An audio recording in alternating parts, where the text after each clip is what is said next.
மக்களே, big பாஸோட live அப்டேட்டில் நடந்த விஷயங்கள் தான் பார்க்க போகிறோம். பூர்ணிமா மற்றும் மாயாவோட சண்டை என்ன ஆச்சு அப்படின்றதையும் பார்த்துடலாம். ஸோ அதுக்கு முன்னாடி எதனா சினிமா ரிலேட்டட் நியூஸ் தெரியணும்னா நம்மளோட புது சப்ஸ்கிரைபர் ஒரு சேனல் ஆரம்பிச்சிருக்காரு. ஸோ அதை தெரிஞ்சுக்கணுன்னா நான் மறக்காமல் இதில் டிஸ்கிரிப்ஷனில் லிங்க் கொடுத்துருக்கேன். அதையும் போய் உங்களால் முடிஞ்ச ஹெல்ப்பை அந்த சேனலுக்கு பண்ணுங்கள். சரி, கண்டென்ட் என்ன அப்படின்றது பார்த்தீங்கன்னா, அடுத்ததாக ஒரு டான்ஸ் காம்படிஷன் வந்தது. யாருக்குன்னு பார்த்தீங்கன்னா, ரவீனா விசஸ் மாயாவோட காம்படிஷன் தான். அந்த காம்படிஷனுக்கு வந்த சாங் என்னன்னு பார்த்தீங்கன்னா, பஞ்சதந்திரத்திலிருந்து வந்தேன் வந்தேன், சிம்ரன் மற்றும் ரம்யா கிருஷ்ணனோட மோதல். அந்த மோதலே வேறு லெவலாக இருக்கும் அந்த சாங்கு. அதை இங்கே எடுத்துகிட்டு வந்து இவங்க பர்ஃபார்மன்ஸ் பண்ணும்போது எப்படி பண்ண போகிறாங்க, ஏது பண்ண போகிறாங்கன்ற மாதிரி நம்ம எதிர்பார்த்துட்டு இருந்தோம்.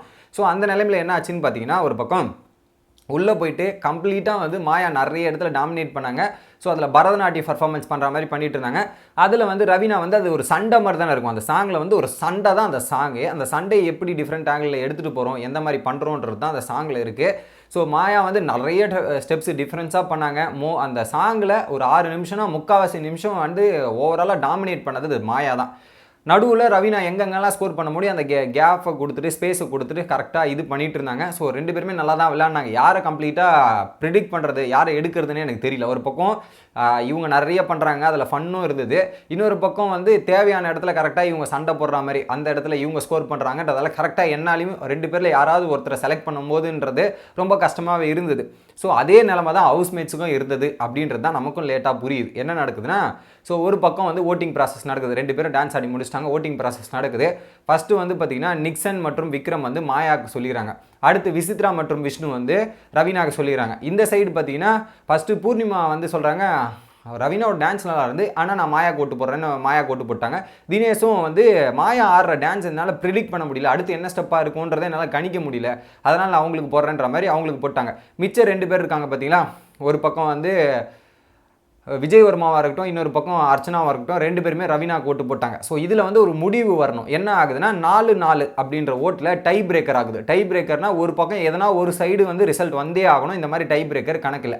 சரி, ஓட்டை சேஞ்ச் பண்ணும்போது யாருமே சேஞ்ச் பண்ணாமல் இருக்காங்க. கடைசியில் பூர்ணிமா ஓட்டை சேஞ்ச் பண்ணிடுறாங்க. அதுக்கு நடுவில் ஏதோ அர்ச்சனா ஒரு டைலாக் பேசினாங்க போல். அந்த டைலாக் ஓரளவுக்கு இரிட்டேட் ஆயிடுச்சு போல் மாயாவை.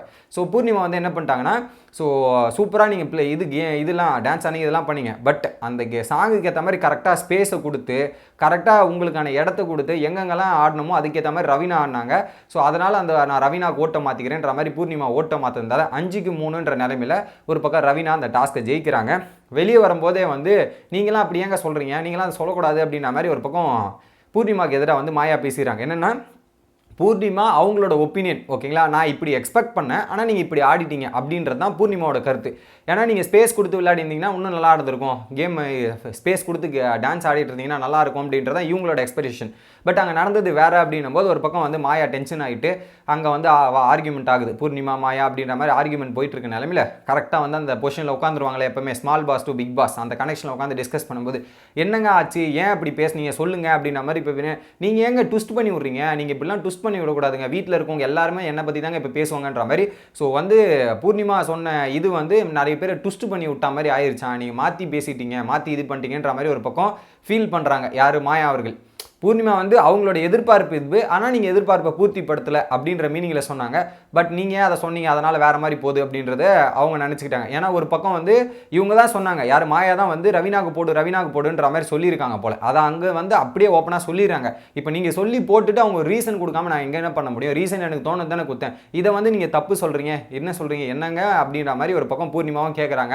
மாயாவும் சொல்கிறாங்க, எனக்கு அந்த பொண்ணு மேலே வின் பண்ணதெல்லாம் எனக்கு பொறாமலாம் இல்லைங்க, உங்களோட ஒப்பீனியன்ஸ் யாருமே எனக்கு மேட்டர்லாம் கிடையாது.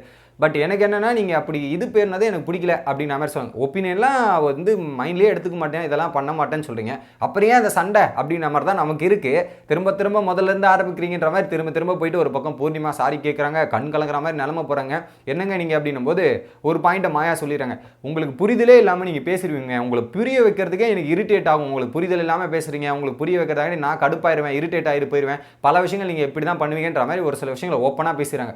பூர்ணிமாவுக்கு நீங்கள் ஒரு விஷயத்தை எடுத்து வைக்கணும் ஈஸியான காரியமா, எவ்வளோ பாடுபடணும் எவ்வளோ கஷ்டப்படணும்னு உங்களுக்கு தெரில மாயா. அதனால் அப்படியே ஓப்பனாக சொன்னோன்னே ஆல்ரெடி பூர்ணிமா அப்செட் ஆகிட்டாங்க.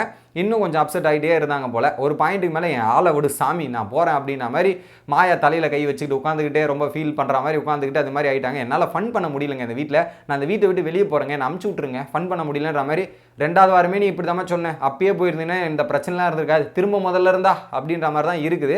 ஸோ அப்படியே உட்காந்துக்கிட்டு ஒரு பக்கம் பூர்ணிமா சாரி கேட்க, இன்னொரு பக்கம் மாயா சாரி கேட்க, அப்புறம் டிஸ்கஷன் வச்சுலாம் போங்க அப்படின்ற மாதிரி இந்த இஷ்யூ நடந்தது. இப்போ எதுக்கு தான் சண்டை போடுறீங்க? ஒன்று சண்டை போட்டால் நல்லா போடுங்க, இந்த மாதிரி சில்லியாக சண்டை போட்டு என்னையா பண்ணுறீங்க நீங்கள்? பெருசாக வரும் நாங்களும் பார்ப்போம், கடைசி வரையும் நீங்கள் பெருசாக்கவே மாட்டீங்க, அப்படியே சைலண்ட்டாக முடிச்சுட்டு போயிருவீங்க. சிம்பிளி வேஸ்ட் அப்படின்ற மாதிரி தான் எனக்கு தோணுச்சு. உங்களோட கருத்து என்ன அப்படின்றத கமெண்ட் பண்ணுங்கள். வீடியோ பிடிச்சிருந்தா லைக்